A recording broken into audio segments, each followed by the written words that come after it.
mas maalat, mas matagal masira ang inyong kikiam. Kikiam ka kimchi siya!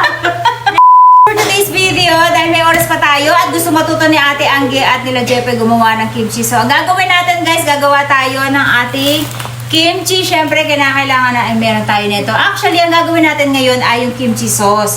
Pero, dahil gusto nila tumikip talaga ng kimchi, alam nyo, ang mga Pilipino, ang pagkakalam nila ang kimchi ay eto, yung cabbage. Pero ang totoo, may kimchi sauce na kahit na anong luto, anong gulay ay pwede nyo gamitin. So, syempre, ang unang kailangan natin guys ay actually, ang ginagamit ko ay honey, pero wala tayong honey dito, so brown sugar lang yung gagamitin natin.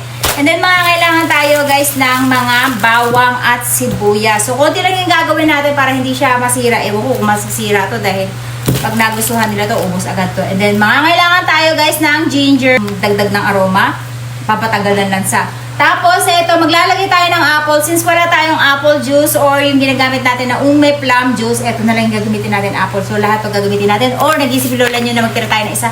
Kasi gusto kong gumawa sana ng apple pie. Nakakaawa yung radish natin. Maliit lang to, guys. Mukha lang siya malaki tignan dito sa ating video, pero sobrang liit lang yan. Ang gagamitin kong salt, guys, una muna ay isusok muna natin to. So, para malamog na siya sa asin. At ang gagamitin nating asin, ito, binili ko lang dito sa Japan, guys. Ito yung Agio.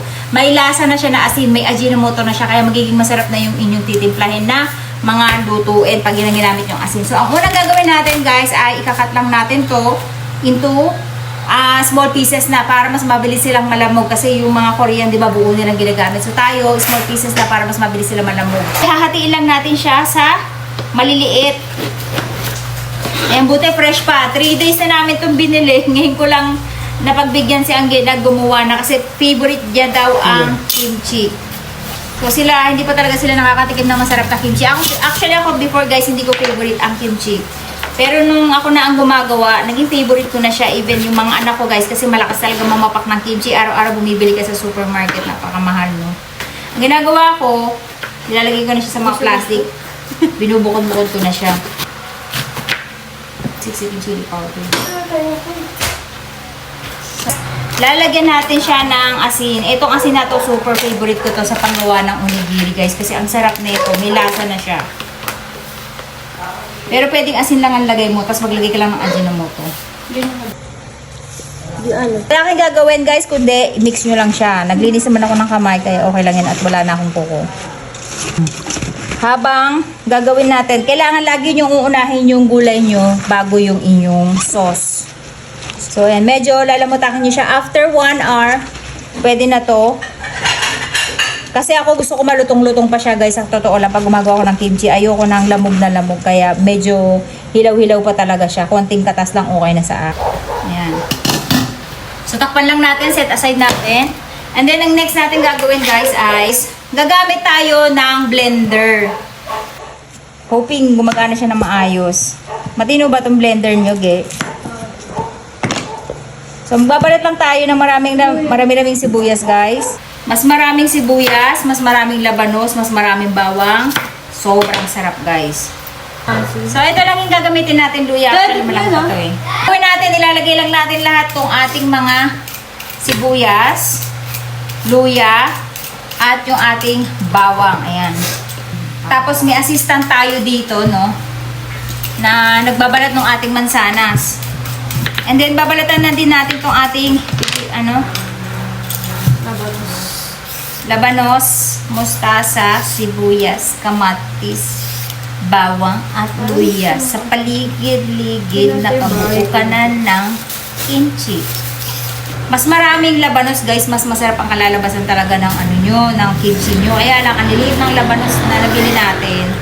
Ayan, isa lang, ang mahal pa. Hihiwain lang natin. Ito ka na dumakaw eh. Nandito kasi sa kapatid, siya nagbabalat ng natin. May tumatansik ng mga balat. Kagad yung mata ko, nakasunod agad. So, ito, di natin alam kung aandar tong ating blender, ano? So, ilalagay lang din natin dito sa blender yung ating hiniwa-hiwang labanos. And then, ito naman yung ating mansanas. Naiiyak ako. Sibuyas niya. So, ayan guys, hiwain lang din natin itong mansanas natin at mapupuno na yung ating blender. So, ang gagawin natin, papaikutin natin siya, lalagyan natin siya ng patis. Ito yung magiging pinaka-tubig niya.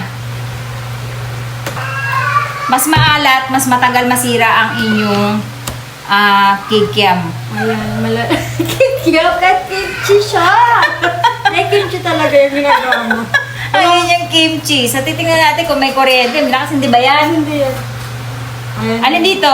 Mamimili ka. Tanga ako eh. Ano dito? Ito. Ayan, taray.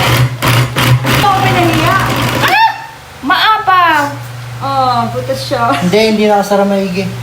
Pinakailalim niya. Ah! Patis pa naman to. Paano to? Ay, ayun yung nakaangat eh. Hindi, ito yung pinakaano niya sakit. Hindi ba nakaangat to? Sakap yan, dito yan, tiyo.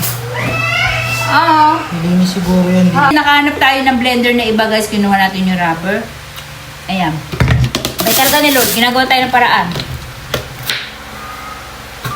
So mag-add tayo ulit ng asin guys. Kasi wala yung katas natin kanina. Nawala.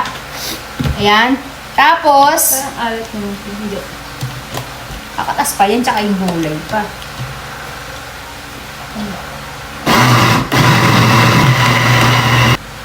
Ang bango. Tikman natin kumalat. Gusto ko pa siyang add ng ginger. Yung paste na. May paste ako. Babawasan lang natin to at umaapaw.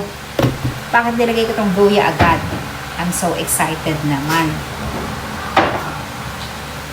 Uy, pinako. Ayan, pag-pwede. Kami lang naman to guys. Hindi ko naman to pambebenta. Pagbenta syempre, ang gagawin ng lola nyo dyan guys ay papaahin ko. Maglalaba. So, ayan, nag-add tayo guys ng maraming bawang. Actually, binili ko talaga ito para sa mga lutuin ko. Kasi ayoko talaga nagbabalat ng bawang. Ano kapag maraming biligan. Kung makikita nyo, medyo malabnaw. Ay, asukal na dyan. Alam nyo guys, nalulungkot ako kasi hindi masarap ang patis talaga dito. Puro alat lang. Lahat talaga ng... Sorry, my bad guys. Pero pag natikman nyo talaga yung mga sa ibang bansa, sasabihin nyo talaga na niluloko na lang tayo ng mga negosyante dito sa Pilipinas. So, gusto ni Ate Angge, maanghang na maanghang. Ibubuhos na natin itong isang pack natin. Kasama yung donut eat. Tapos, mag-a-add tayo ng sugar. So, nalulungkot ako dito sa Pilipinas, guys, no? Parang lahat dinadaya. Ay, panas na ito. So, gagawin natin, haluin lang natin siya. Maganda to talaga, guys, kapag nakakamay kayo. Masarap kasi ang kimchi, guys. Alam nyo, kapag masarap ang patis na ginamit nyo. Pero kung fake ang patis na gagamitin nyo, puro alat lang to, hindi nyo maaamoy yung mabangong aroma. So ngayon matubig, di ba? Maglalapot pa yan. Pag nag-absorb na yung ating sili, hindi talaga ako nasasarapan. Alam nyo kung bakit? Sa patis. Sa patis. Hindi ko maamoy yung aroma ng patis. Ang hirap gumawa ng ganito dito, guys, yung pagkain ng Japan, gagawin mo dito sa Pilipinas. Tapos, hahanap ka lang ng alternative. Ang hirap, guys, kasi alam nyo, lahat ng pagkain pinipeke dito sa atin. Hindi mo mampasarap yung totoong sarap na gusto mo. Sumasarap na rin siya. Kahit pa paano. Magpakain ba yun si... Kasi matigas na yung nasa ilalim, so napupwersa siya. Next ay etong ating kimchi na gulay. Kakatasan na natin siya after 1 hour, guys. Tingnan nyo, napakadami niya ng tubig. Ayan. Kumakatas na siya, di ba? Para tayo naglalaba. Tapos titikman natin kung sakto lang yung alat niya o kinakalata siyang balwa. Sakto lang, guys. So, lalagyan na natin dito. So, gagawin natin kasi dito tayo magtitimpla kasi dito natin itatago yung ating mga sauce. So, eto na guys yung ating gulay. Ang gagawin lang natin, saka tayo mag-a-add na itong ating ginawang paste. Ayan. Tansyahin na muna natin guys. Kasi pag medyo madami, ay baka masayang, masyadong malasa. So, ayan na guys. Meron na tayong instant kimchi anytime. Hahaluan na lang nila ng gulay. Sayang, wala si Kuya Gio. Gusto niya pa naman ng kimchi. So, eto guys, yung masasabi kong pinaka the best recipe na nagawa ko ng kimchi. Hindi kayo mapapahiya. Kahit bagong gawa lang, napakasarap. So, ayan guys, nakita nyo ang konti lang ng sangkap na ginamit natin. 3 mansanas, 1 radish, at sangkatutak na sibuyas na maliliit. Tapos, yung bawang nga natin. And then, ganyan yung kinalabasan guys. Siyempre, titikman natin. Itadakimasu.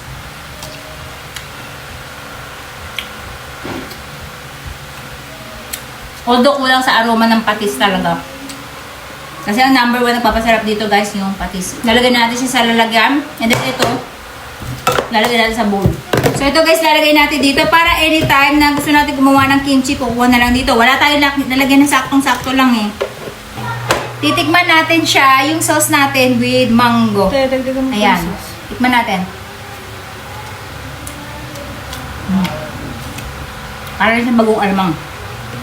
So, ipapatikim natin kay Angge kasi siya yung nag-request na ito. Actually, 3 araw niya na itong hinihintay. Oo.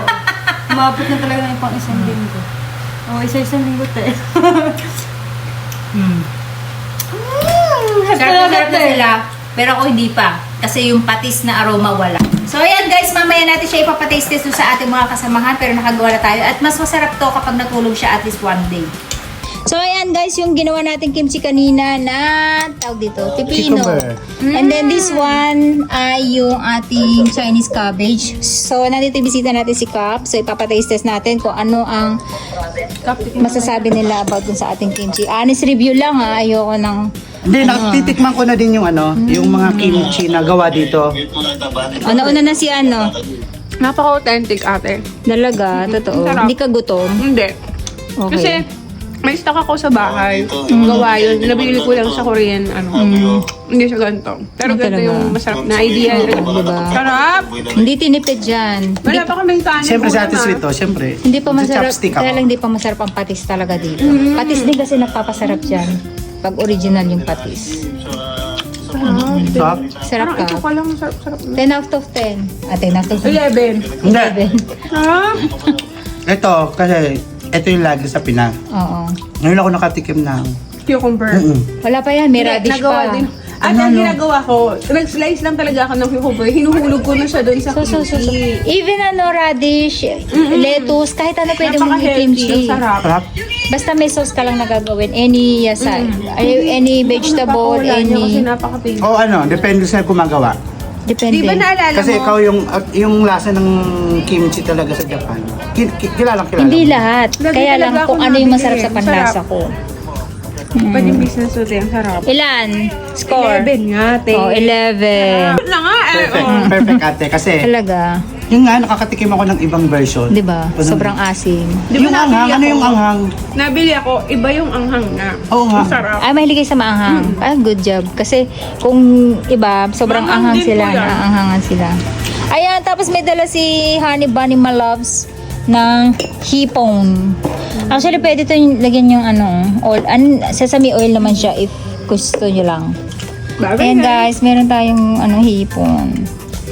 Ayaw nila mag-chopstick, mabibitin sila. Kasi hindi ko dinala yung chopstick na pang-adult. Dinala ko pang bata.